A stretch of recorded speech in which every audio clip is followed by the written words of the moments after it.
Kita harus paham di situ. Allah katakan, aku jadikan engkau berkuasa di muka bumi ini. Dan aku berikan engkau derajat jauh lebih tinggi dari segala semua yang ada. Nah, ini sudah kita pahami. Pembekalan kekuasaan dan berkuasa di muka bumi ini sebagai khalifahnya Allah, atau kita katakan khalaqal ifal al, khalifah yang diturunkan di muka bumi. Apa tugas khalifah itu? Dengan kekuasaan dan membawa kekuasaan Allah untuk mengatur semua makhluk dan alam, menjaga, mentertibkan segala yang ada di muka bumi ini. Dengan kita ditempatkan oleh Allah sebuah wujud yang maujud di antara dua alam. Sebagaimana Allah katakan pada qudsinya, Jalallahu insani alamul tawasid baina alamul mulki was sahadah wa baina fil malakut. Nah, ini aku turunkan manusia sebagai alam yang berada di antara dua alam, yaitu di antara alam zahir dan alam batin, mulki dan malakut, sebagai sebuah diri asghar, yaitu sebuah diri pedoman dari seluruh alam yang ada. Ini yang dimaksud khalifah. Dan yang diutus Allah itu adalah sebuah diri rahim. Innahu ghafurur rahim. Ghaffar, diri batin, ya, diri batin yang memiliki batin diri yang menguasai semua apapun yang ada di muka bumi ini, fil ardh.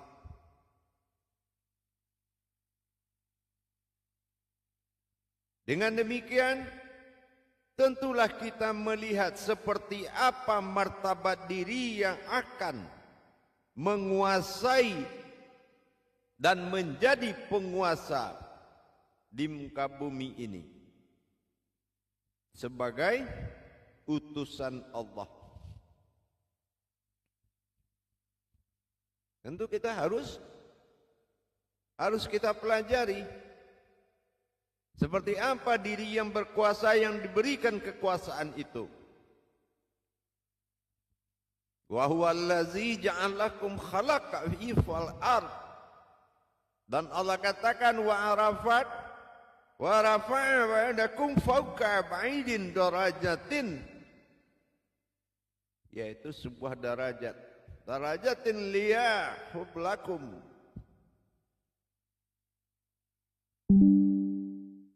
Ini harus betul-betul difahami.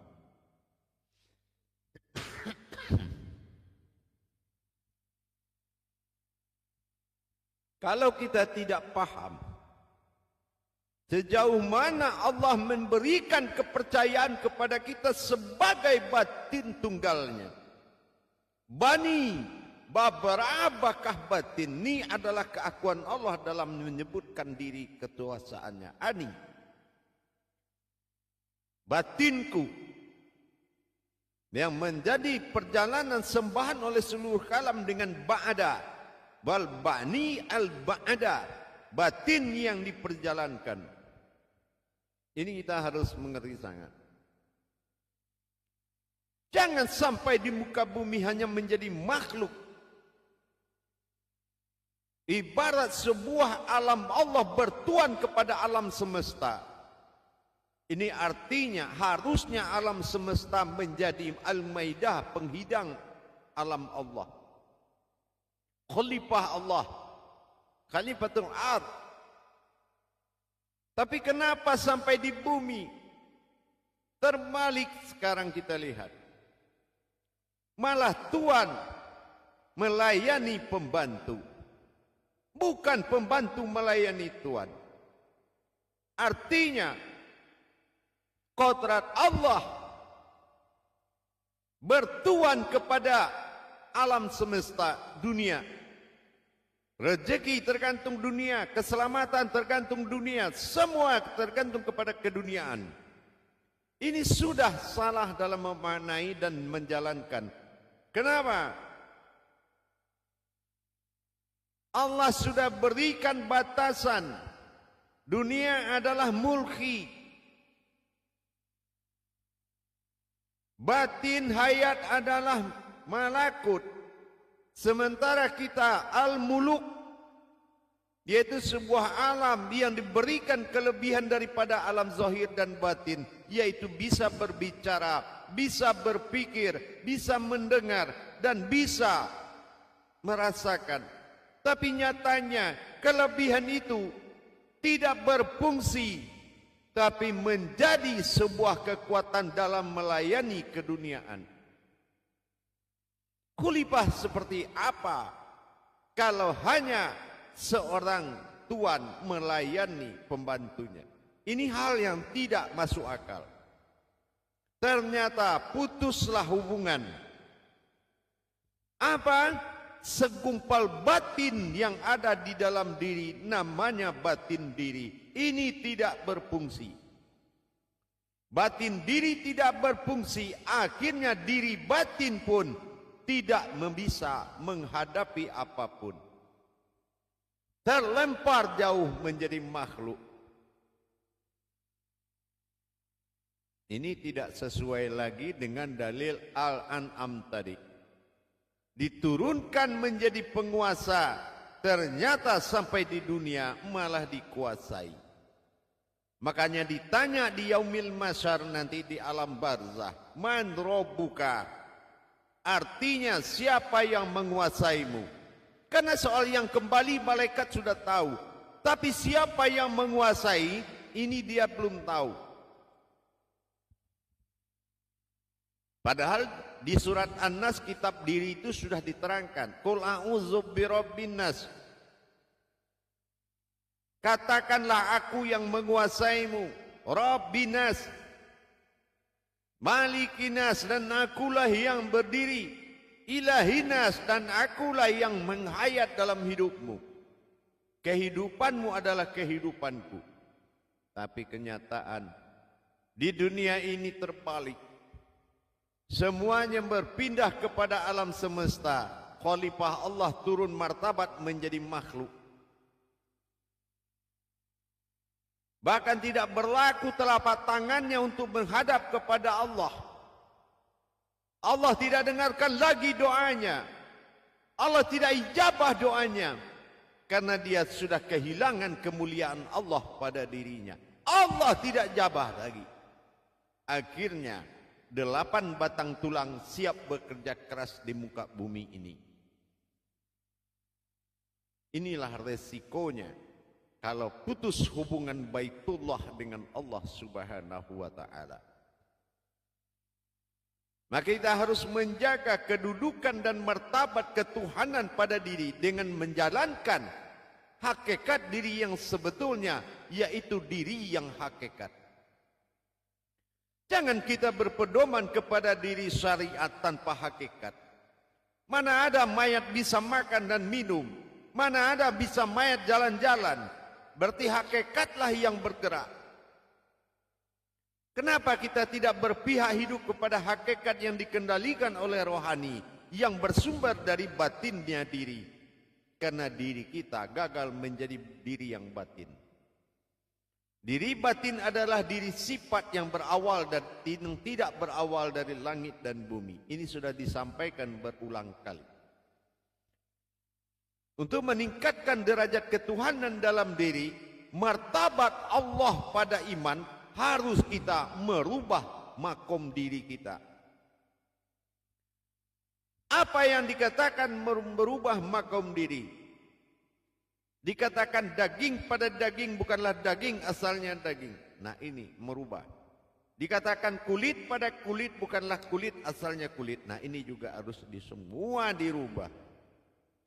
Dalam kalimat la ilaha illallah, putus marifat jadi qudratullah semata. Tentunya dengan jalannya. Dengan demikian, sebuah diri batin yang telah dinobatkan oleh Allah di muka bumi ini, di antara langit dan bumi, atau di antara zahir dan batin, atau di antara malakut dan mulki. Itulah alam muluk, yaitu alam zahir, alam jasmani. Manusia, mim nun sin ya, yang berkodrat kepada lam alif hamzah ya, tubuh jalalah. Inilah tubuh semesta bagi Allah, tubuh semesta. Apa yang dikatakan kodrat daripada khalifah Allah tadi? Jalallahu insan alamul tawasid. Inilah diri jalalahu, lam jalalah yang mawujud pada alif tawasid pada diri.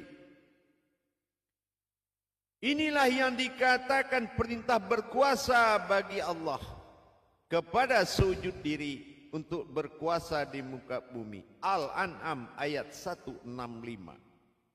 Inilah diri ihsan 165. 1 ihsan, 6 rukun iman, 5 rukun Islam, 5 kali 6 30 juz. Inilah diri ihsan, yaitu batinnya diri yang diperintahkan berkuasa di muka bumi ini. Tetapi kalau diri kita tidak mawujud pada diri sifat bagi Allah, maka batin diri tidak akan datang kepada diri yang tidak berkodrat batin. Dengan ini kita harus kembali melebur kemanusiaan pada insan, melebur insan pada diri sifat, melebur diri sifat kepada diri rahasia. Sumber diri adalah ihsan, kodrat diri adalah insan. Insan Allah akan kembali kepada masa titik temunya. Itu yang dikatakan dengan ashar, yaitu sebuah wujud manusia. Inilah khalifahnya Allah. Jadi untuk menjadi seorang khalifahnya Allah harus merubah posisi, harus merubah derajat, harus menghadirkan diri amanah. Mana? Itulah batinnya diri kepada alam batin, yaitu diri batin. Batinul batin. Inilah khalifah. Barulah semua alam akan bisa diatur, akan bisa dipelihara, dan akan bisa dibina. Maka dengan demikian kita wajib melaksanakan perubahan-perubahan hijrah dengan sebenar-benar hijrah. Bukan hajarah, tapi hijrah. Bagaimana kita bisa hijrah? Menuju derajat kemuliaan kepada Allah. Tentu dengan mendapatkan diri dalam diri. Kalau bertemu bukanlah diri, tapi sesuatu yang berdiri. Insya Allah. Mari kita tingkatkan derajat. Sehingga manusia adalah sebuah makom keinsanan Tuhan. Di balik rahasia diri yang menjadi batinnya diri.